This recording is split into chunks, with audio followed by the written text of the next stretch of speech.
കടവലൂർ പഞ്ചായത്തിൽപ്പെട്ട ഒറ്റപ്പിലാവ് മുട്ടിപ്പാലം തോട്ടിൽ താൽക്കാലിക ബണ്ട് നിർമ്മിച്ചതോടെ കടവലൂർ കൊള്ളഞ്ചേരി തോട്ടിലെ വെള്ളം താഴ്ന്നു. ജലസേചന മാർഗം തടസ്സപ്പെട്ടതോടെ അടിമനത്താഴം, കൊള്ളഞ്ചേരി എന്നീ പാടശേഖരങ്ങളിലെ 100ഓളം ഏക്കർ നെൽകൃഷി ഉണക്ക് ഭീഷണിയിലായി. തണത്തറ തോട്ടിൽ നിന്നും ഒഴുകിയെത്തുന്ന വെള്ളം തടഞ്ഞു നിർത്തി ഒറ്റപ്പിലാവിലെയും ചാലിശ്ശേരിയിലെയും കൃഷിക്ക് ഉപയോഗിക്കാനാണ് മുട്ടിപ്പാലം തോട്ടിൽ ബണ്ട് നിർമ്മിച്ചത്.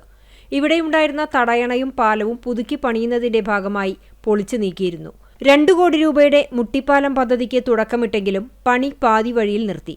തടയണ ഇല്ലാതായതോടെ മുട്ടിപ്പാലം തോട്ടിൽ വെള്ളം ശേഖരിക്കാൻ സാധിക്കാതായി. ഇതോടെ ആ ഭാഗത്തെ നെൽകൃഷിക്ക് ഉണക്കം ബാധിച്ചു. തുടർന്നാണ് താൽക്കാലിക ബണ്ട് സ്ഥാപിച്ചത്.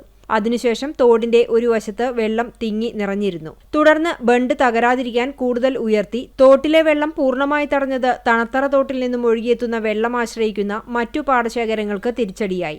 അടിമനത്താഴത്തെയും കൊള്ളഞ്ചേരിയിലെയും നെൽച്ചെടികൾക്ക് കതിരിടുന്ന പ്രായമായി. ഇപ്പോൾ സമൃദ്ധിയായി വെള്ളം എത്തിക്കേണ്ട സമയമാണ്.